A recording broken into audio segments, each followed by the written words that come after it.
This is the NUX NDD-7 Tape Echo. NUX sent it to me, but you're going to hear exactly what I think of it. I have this pedal on my board for a while now, and it's staying there. Three things got my attention with this one: the sound, the price, and the size. The sound is the main thing, and we'll get to that in a minute. The price is around 150 euros, which is fair for what it does. And the size is small enough to fit a pedal board, which a lot of Tape Echo pedals aren't. Before we get into what it does and how it works, I want you to hear it.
Alright, let's look at what's in the box. Let's start with what's on the face of the pedal. The bass and treble shape the repeats, not the dry signal, just what comes back. Let me show you. Let's max out the bass. You see? Now the treble.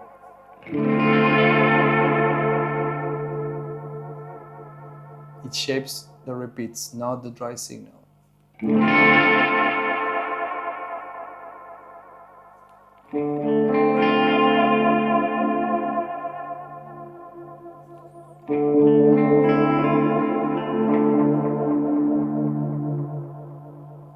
It's pretty useful.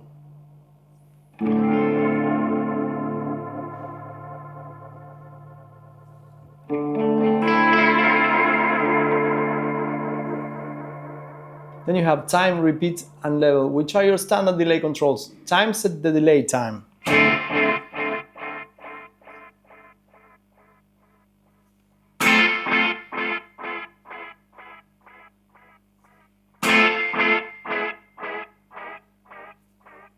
Let's shorten it up. It's almost like a slapback here. Then repeat is how many echoes you get.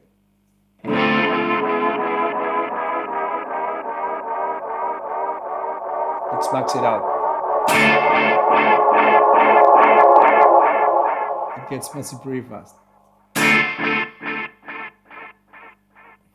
And level is how loud they are against the dry signal.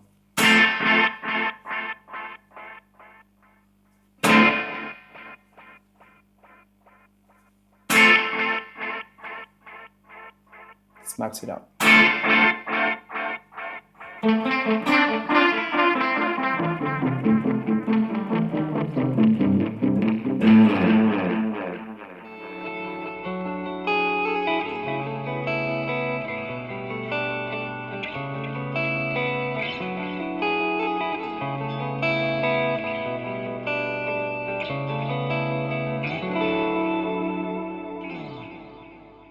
Reverb is its own thing here, it's separate from the delay. You can have one without the other. Here you have both.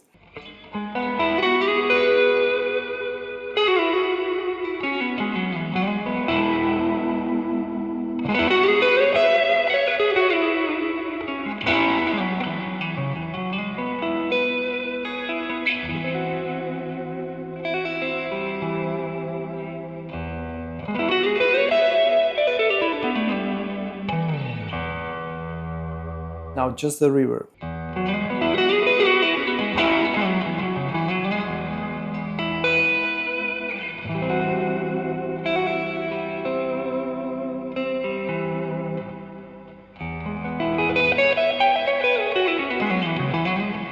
That's the basic layout. Now let's get into the interesting part. This is a select knob and it has 7 positions, 3 tape heads and the combinations between them. In a real space echo there are 3 playback heads at different distances from the record head.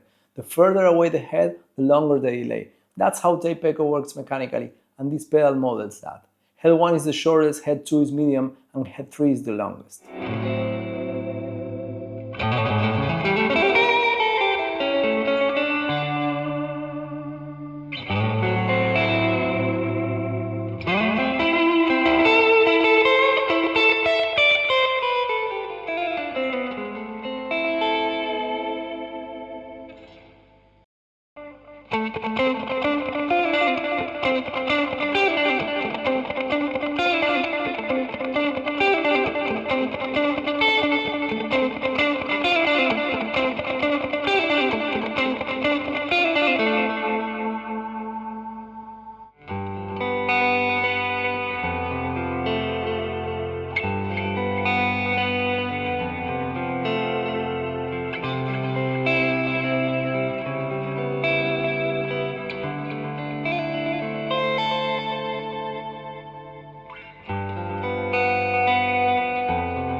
Combinations are where it gets interesting because you're not just choosing a delay time anymore, you're choosing a rhythm between the repeats. If you hold the select knob, that opens a second menu, and this is where the character controls live: saturation, wow, flare, and kill dry. Saturation is how dirty the repeats get. On a real tape echo, the tape is being pushed harder the longer it runs, and the repeats get more distorted as they decay. This emulates that.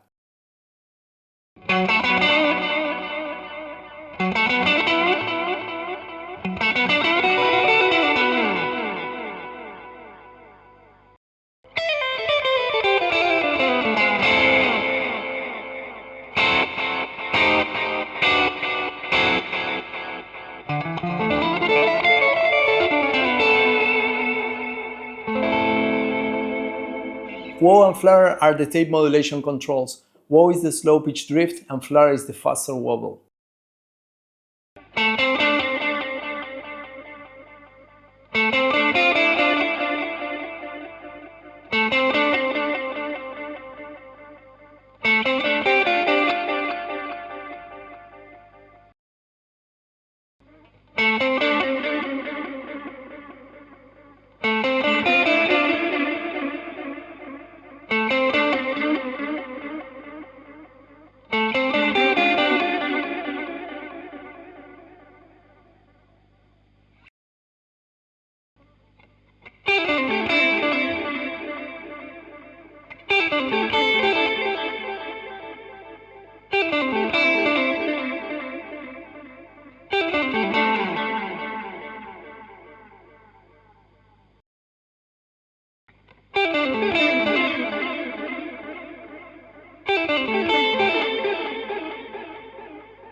If you crank them, it sounds broken, which is sometimes exactly what you want.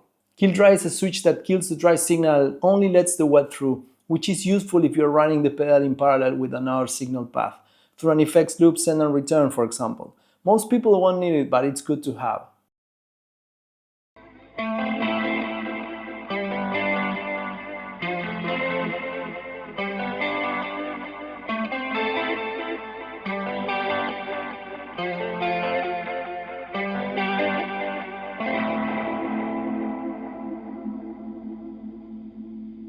I do have one small complaint here. These 4 controls live in a menu. You have to hold select, scroll and set them. A dedicated knob or even a concentric pot for saturation or wow would have been better.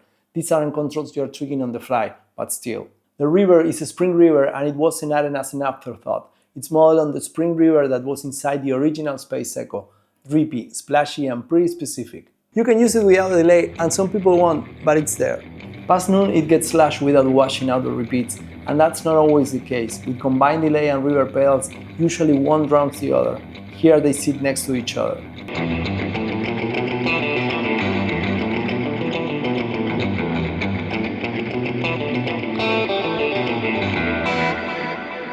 If you hold the on foot switch, the pedal goes into self-oscillation, infinite feedback.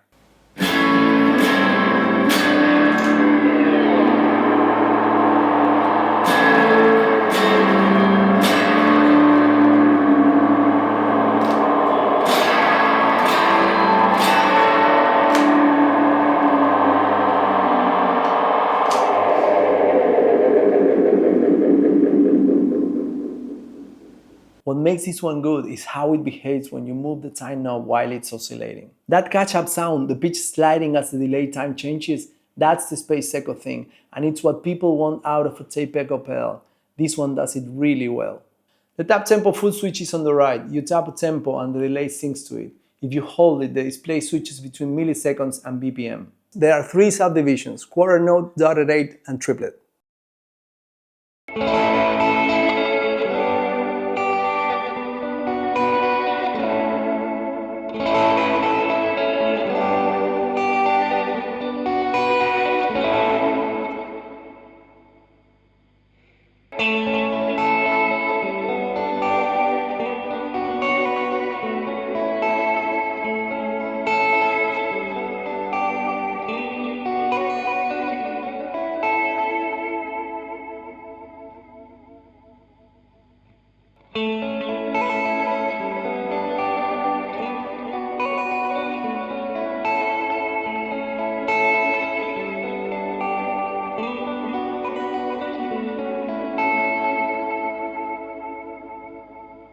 Dotted 8 is the one most people reach for. Quarter note is good for slapback. Triplet is more of a specific sound. It works when you want it, but it's weird when you don't. There are 2 things most people won't use, but they need to be mentioned.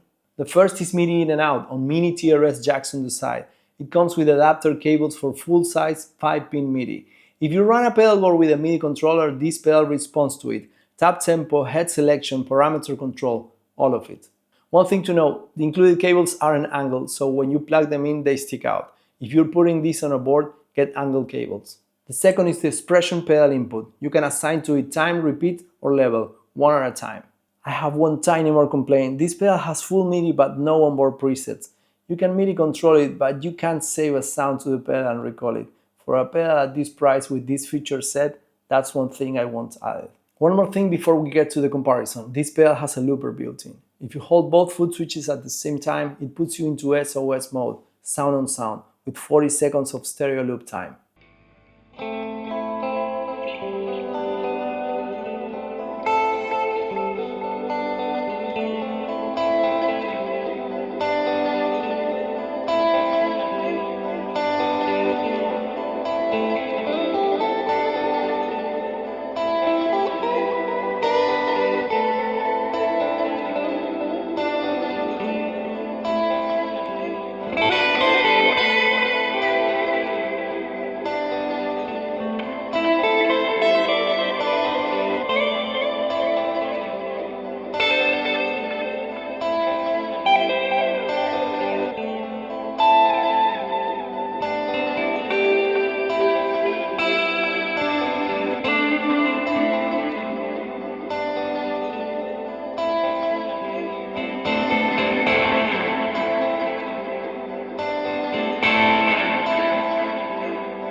It's not a dedicated looper, so you're not going to replace your RC10 with this. But if you don't have a looper on your board and you want to record a quick idea or jam over a chord progression, it's there. Now I want to show you this pedal next to 2 others. Not the Boss RE2 and not the RE202. Every review compares the NUX to those, and that's a fair comparison, but it's also a comparison between 3 pedals trying to do the same thing. I wanted to do something different. I'm putting it next to a Boss GM3 from the 80s and Electro Harmonix Memory Man solid-state Echo from the 70s. Both analog, both vintage. These three pedals are apples and oranges, and not because of quality, because of what they each do.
Tape Echo is the modern one, and it does pretty much everything. That's the thing about this pedal. You can dial in it warm and subtle, you can push it into broken tape territory, you can use it as a reverb on its own, and you can sync it to MIDI. It covers a lot of ground.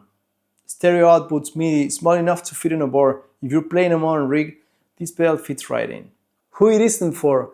If you want a vintage analog delay, buy a vintage analog delay. The NUX models tapes, it doesn't model a BBD circuit from the 80s or a Memory Man from the 70s.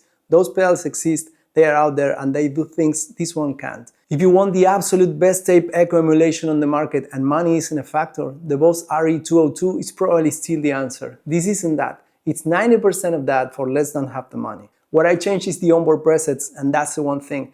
Everything else on this pedal is either good or great, but the missing presets is the one real miss. What I wouldn't change is the sound, the size, the feature set, or the price. All of that is right where it needs to be. That's the NUX NDD-7 Tape Echo. If you're thinking about buying one, hopefully this helps you figure out whether it's right for your setup. If you got questions I didn't answer, leave them in the comments. I read them. Thank you for watching, and I'll see you next time.